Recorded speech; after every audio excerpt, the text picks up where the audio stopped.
जय हिंद दोस्तों। आज के इस इम्पॉर्टेंट लेक्चर में हम सभी डिस्कस करने वाले हैं 18 जुलाई 2025 के करंट अफेयर्स को।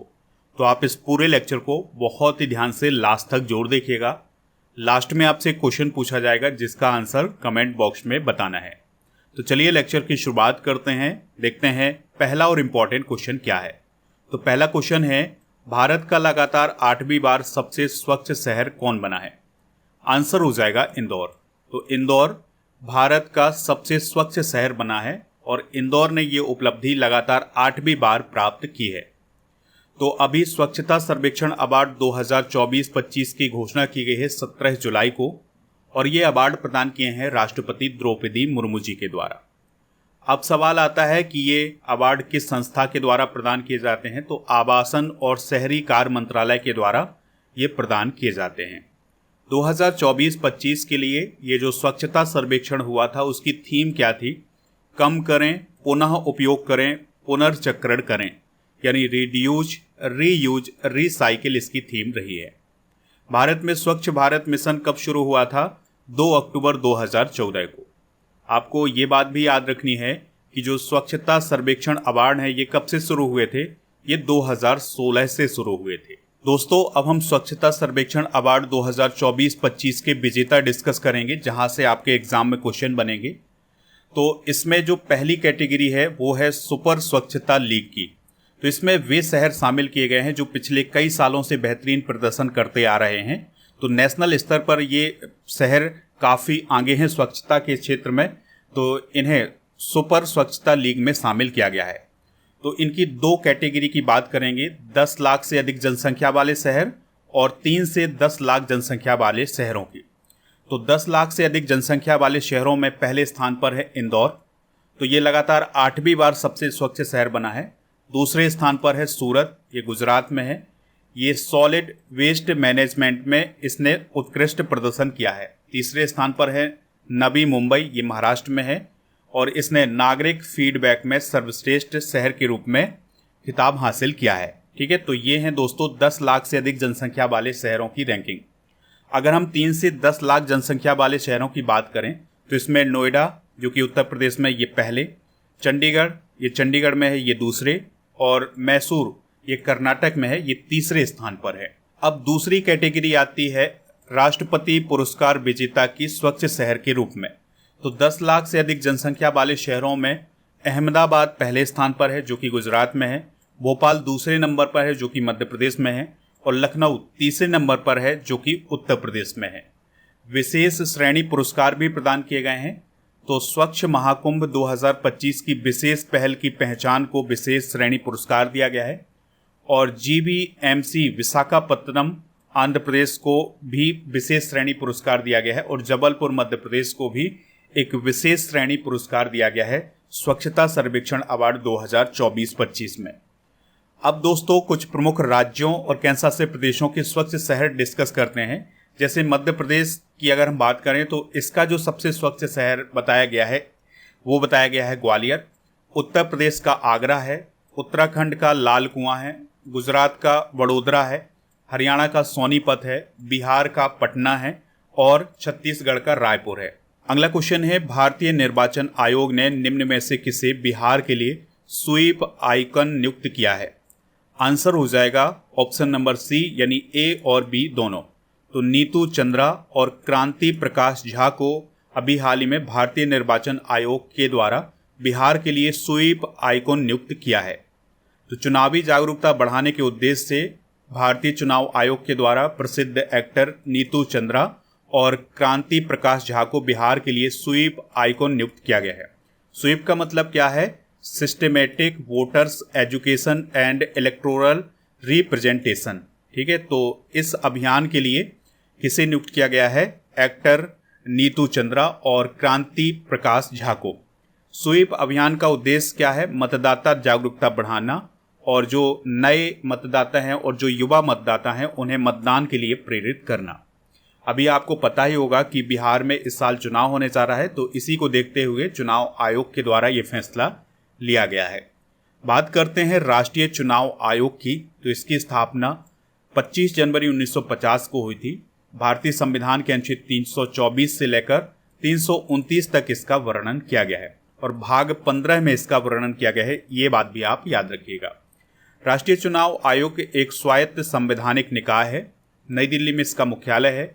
वर्तमान में इसके जो मुख्य चुनाव आयुक्त हैं वो हैं ज्ञानेश कुमार।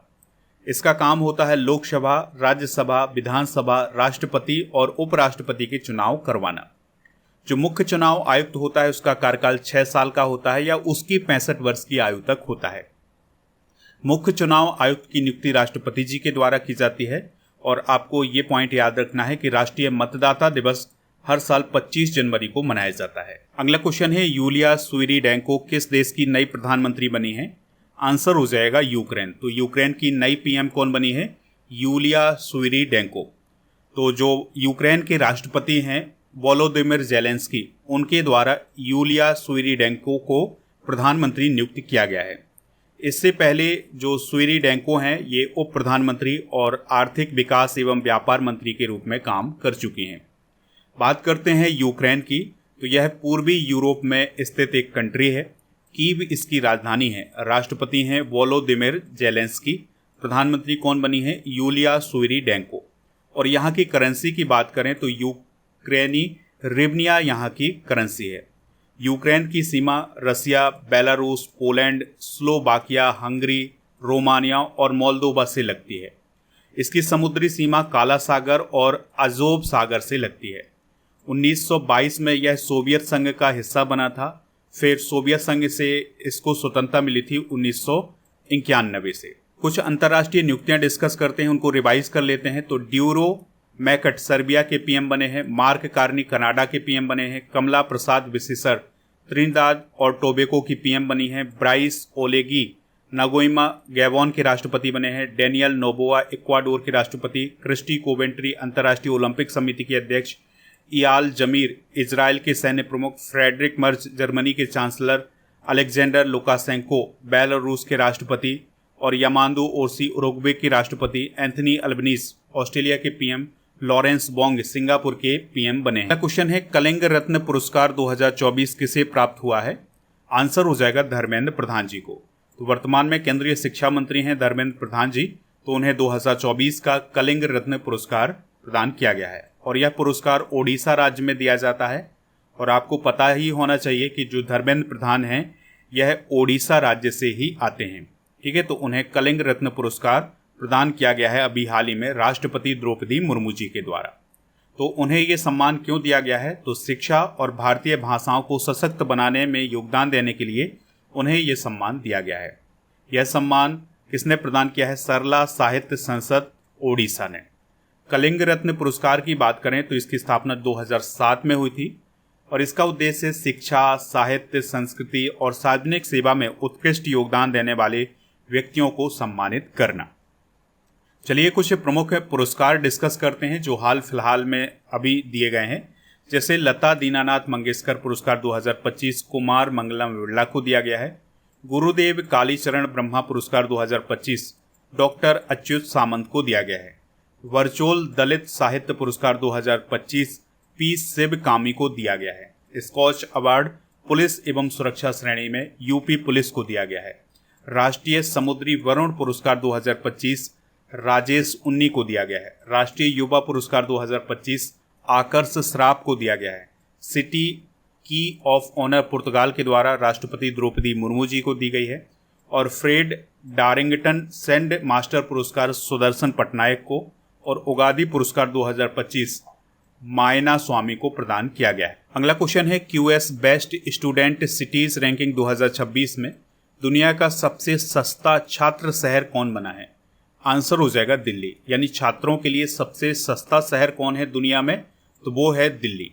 तो अभी जो QS best student cities ranking जारी की गई थी तो उसमें अगर हम ग्लोबल स्तर पर देखें तो दिल्ली का 104वां स्थान है, मुंबई का 98वां स्थान है, बेंगलुरु का 108वां स्थान है और चेन्नई का 128वां स्थान है।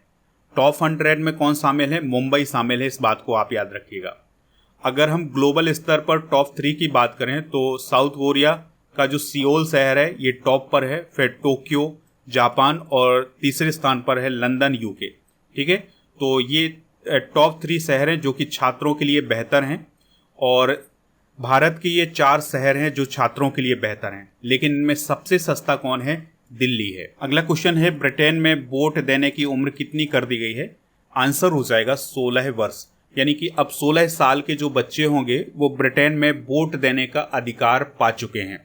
तो अभी दोस्तों ब्रिटेन में एक बड़ा बदलाव हुआ है और वोट डालने की उम्र को 18 से घटा करके 16 साल कर दिया है। यानी अब 16 साल के जो बच्चे होंगे वो अब वोट डालेंगे और अपने नेताओं का डिसीजन करेंगे।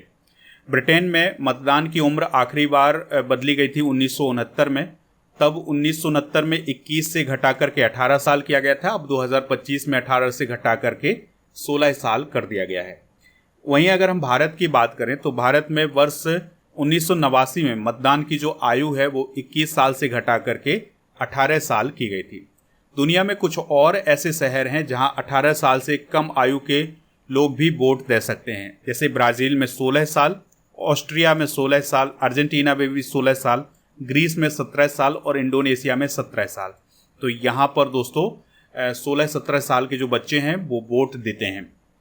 यूनाइटेड किंगडम की बात करें तो यूनाइटेड किंगडम या ब्रिटेन की बात करें तो राजधानी इसकी लंदन है। सम्राट है यहाँ के चार्ल्स तृतीय, प्रधानमंत्री हैं कीर स्टारमर, पाउंड स्टर्लिंग यहाँ की करेंसी है। यूके की बात करें तो यह पश्चिमी यूरोप में स्थित एक द्वीपीय देश है और यूके के अंतर्गत इंग्लैंड, स्कॉटलैंड, वेल्स और उत्तरी आयरलैंड आता है। अगला क्वेश्चन है, भारतीय सेना और डीआरडीओ ने आकाश प्राइम वायु रक्षा प्रणाली का सफल परीक्षण कहाँ किया है? आंसर हो जाएगा लद्दाख में। ठीक है, तो भारतीय सेना और डीआरडीओ के द्वारा आकाश प्राइम वायु रक्षा प्रणाली का सफल परीक्षण किया गया है लद्दाख में, लगभग 15,000 फीट की ऊंचाई पर।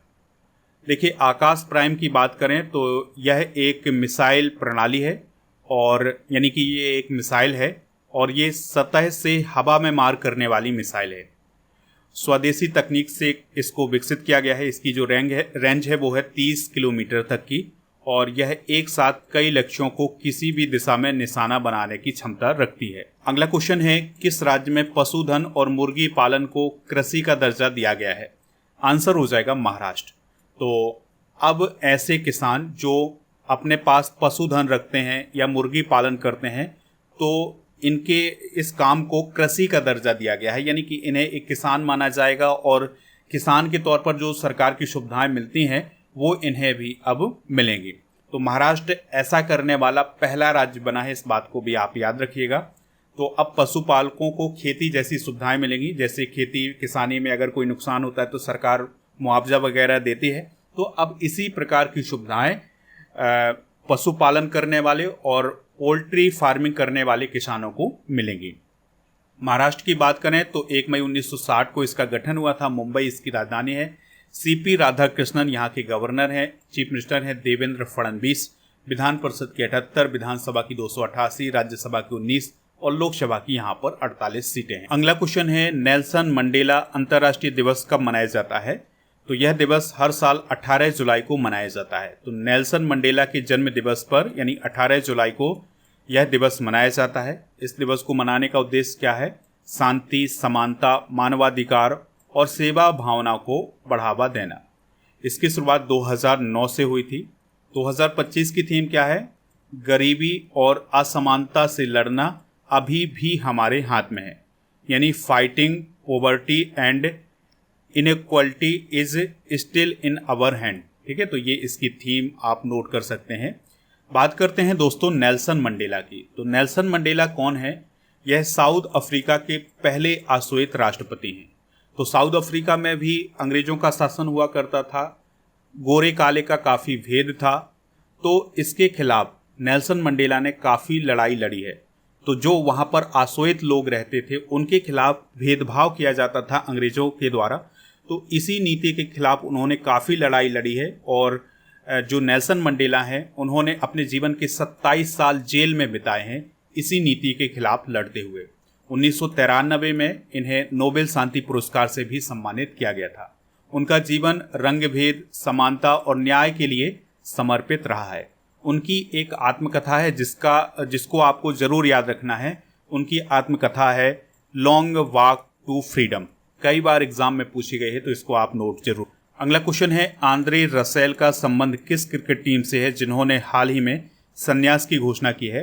आंसर हो जाएगा वेस्ट इंडीज। तो वेस्ट इंडीज के क्रिकेटर आंद्रे रसेल ने इंटरनेशनल क्रिकेट से संन्यास ले लिया है। अभी वेस्ट इंडीज के एक और क्रिकेटर थे जिनका नाम था निकोलस पूरन, उन्होंने भी अंतर्राष्ट्रीय क्रिकेट से संन्यास लिया है। ठीक है, आईपीएल में जो आंद्रे रसेल हैं ये केकेआर के लिए खेलते हैं।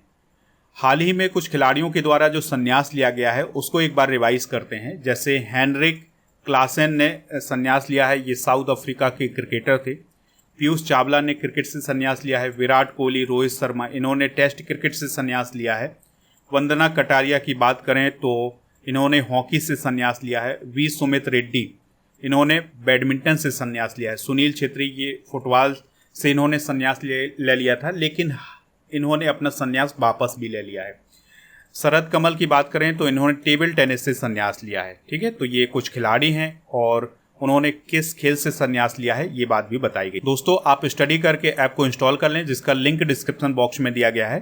तो यहाँ पर आपको 6 महीने के करेंट अफेयर्स की ई बुक और मंथली करेंट अफेयर्स की ई बुक मिल जाएगी, हिंदी इंग्लिश दोनों मीडियम में। तो इसको आप प्राप्त कर सकते हैं ऐप पर जा करके।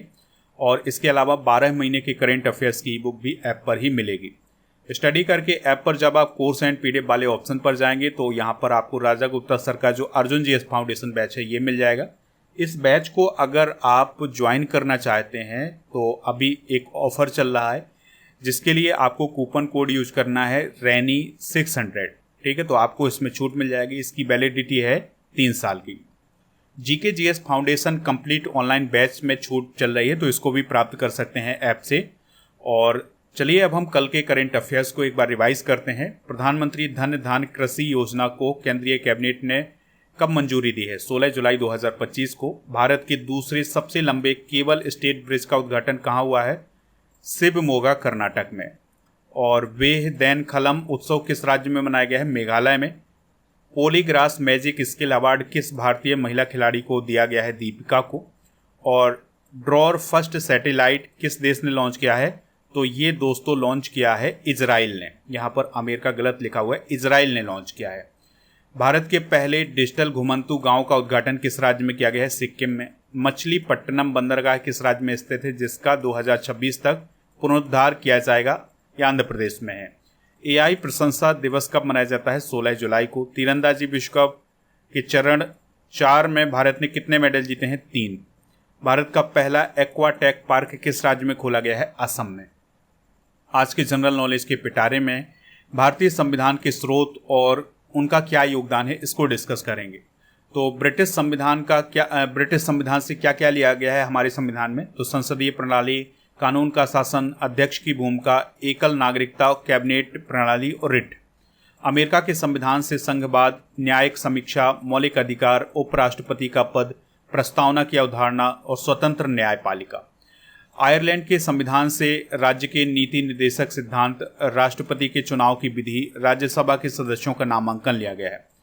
कनाडा के संविधान से सशक्त केंद्र के साथ संघ, राज्यपालों की नियुक्ति, उच्चतम न्यायालय का सलाहकार क्षेत्राधिकार और अपशिष्ट शक्तियां। कल के करेंट अफेयर्स में आपसे पूछा गया था एम ए चिदम्बरम स्टेडियम कहाँ पर स्थित है? तो ये चेन्नई में है। लगभग सभी लोगों ने इसका आंसर चेन्नई बताया हुआ है। आज आपके लिए क्वेश्चन है, राष्ट्रीय मतदाता दिवस कब मनाया जाता है? तो जो भी इसका राइट आंसर हो कमेंट बॉक्स में आप हमें ज़रूर बताएं।